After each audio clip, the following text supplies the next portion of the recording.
আমি মৃত্যুকে কোনো ভয় পাই না, কিন্তু আমার মৃত্যুর জন্য অত তাড়াও নেই, কারণ মরার আগে জীবনে অনেক কিছু করার বাকি আছে। এই রকমই বলেন অদ্ভুত ও মহান বৈজ্ঞানিক স্টিফেন হকিংস, যার শরীরের কোনো অঙ্গই কাজ করে না। তিনি চলতে পারেন না, তিনি কথাও বলতে পারেন না, এমনকি কোনো কাজও করতে পারেন না, কিন্তু তারপরেও তিনি বেঁচে থাকতে চান। স্টিফেন হকিংস বলেন, মৃত্যু তো একদিন হবেই, কিন্তু জন্ম ও মৃত্যুর মাঝের সময়টিতে কিভাবে বাঁচবেন সেটি আপনার উপর নির্ভর করে। জীবন যতই কঠিন হোক না কেন, আপনি সবসময় কিছু না কিছু করতে পারবেন এবং সফল হতে পারবেন। তো বন্ধুরা, চলুন আজ আমরা স্টিফেন হকিংসের জীবনটি শুরু থেকে জানার চেষ্টা করি। হকিংসের জন্ম 8ই জানুয়ারি 1942 সালে ইংল্যান্ডের অক্সফোর্ড শহরে হয়েছিল।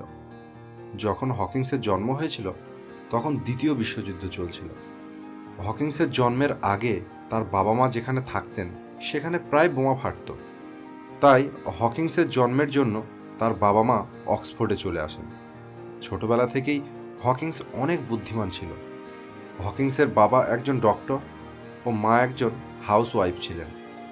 হকিংসকে ছোটবেলা থেকেই সবাই তাকে আইনস্টাইন বলে ডাকতেন। হকিংস গণিত বিষয়টি তার খুব ভালো লাগতো। তার বাবা চাইতো হকিংস ডক্টর হবে। 17 বছর বয়সে হকিংস অক্সফোর্ডে ভর্তি হয়ে যায়। সেখানে পড়াশোনা করার সময় একদিন হকিংস হঠাৎ সিঁড়ি থেকে নামার সময় অজ্ঞান হয়ে যান। প্রথম দিকে সবাই এটিকে শারীরিক দুর্বলতা ভেবে কেউ অতটা গুরুত্ব দেয়নি, কিন্তু বারবার এই রকমের প্রবলেম হওয়ার কারণে হকিংসকে ডক্টরের কাছে নিয়ে যাওয়া হয়। সেখানে তাকে পরীক্ষা করে দেখা যায় তার একটি রোগ হয়েছে, নিউরন মোটর ডিজিজ নামে, যা কখনো ঠিক হওয়া সম্ভব নয়। এই রোগের কারণে শরীরের সমস্ত সেরা কাজ করা বন্ধ করে দেয়, যার ফলে শরীরের প্রত্যেকটি অঙ্গ আস্তে আস্তে নিস্তেজ হতে থাকে। ডক্টর স্টিফেন্সের জন্য বলেন তিনি আর মাত্র 2 বছর বাঁচবেন, কারণ আগামী 2 বছরের মধ্যে হকিংসের সম্পূর্ণ শরীর কাজ করা বন্ধ করে দেবে। এটি শোনার পর হকিংস অনেক ভেঙে পড়ে, কিন্তু তিনি বলেন, আমি এত সহজে মরতে পারি না, আমার জীবনে অনেক কিছু করা এখনো বাকি আছে। এরপর তিনি তার অসুস্থতার কথা না ভেবে দ্রুত তার বৈজ্ঞানিক জীবন শুরু করেন। আস্তে আস্তে তার নাম সারা বিশ্বে ছড়াতে থাকে। তিনি তার এই অসুস্থতাকে আশীর্বাদ হিসাবে ভাবতে থাকে, কিন্তু অন্যদিকে তার শরীর আস্তে আস্তে কাজ করা বন্ধ করতে থাকে। এরপর তার শরীরের বাঁ দিক সম্পূর্ণভাবে কাজ করা বন্ধ করে দেয়। অসুস্থতার কারণে তাকে হুইল চেয়ার ব্যবহার করা শুরু করতে হয়। হকিংসের এই চেয়ারটি একটি কম্পিউটার যুক্ত করে তৈরি করা হয়েছিল, যেখানে হকিংসের মাথা, চোখ ও হাতের কম্পন দেখে বুঝে যেত হকিংস কি বলতে চাইছেন।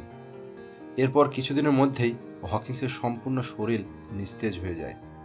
কিন্তু এই অসুখের কারণে হকিংস শুধু শারীরিকভাবে অসুস্থ হয়েছিলেন, মানসিকভাবে তিনি সম্পূর্ণ সুস্থ ছিলেন। এরপর সারা বিশ্ব শুধু তাকে দেখতে থাকে এবং হকিংস ব্ল্যাক হোল ও হকিংস রেডিয়েশন আবিষ্কার পৃথিবীকে উপহার দেন। তিনি তার সমস্ত কথা মানুষকে আরও ভালোভাবে বোঝানোর জন্য একটি বইও লেখেন, a brief history of time, যে বইটি সমস্ত বৈজ্ঞানিক জগতে আলোড়ন ফেলে দেয়। বন্ধুরা, স্টিফেন হকিংস একজন এমন বিজ্ঞানী ছিলেন যিনি তার শারীরিক অক্ষমতার পরেও শুধুমাত্র নিজের আত্মবিশ্বাসের কারণে বিশ্বের একজন মহান বৈজ্ঞানিক হয়েছিলেন, যা আমাদের এবং আগামী প্রজন্মের কাছে সবসময় প্রেরণাদায়ক হয়ে থাকে।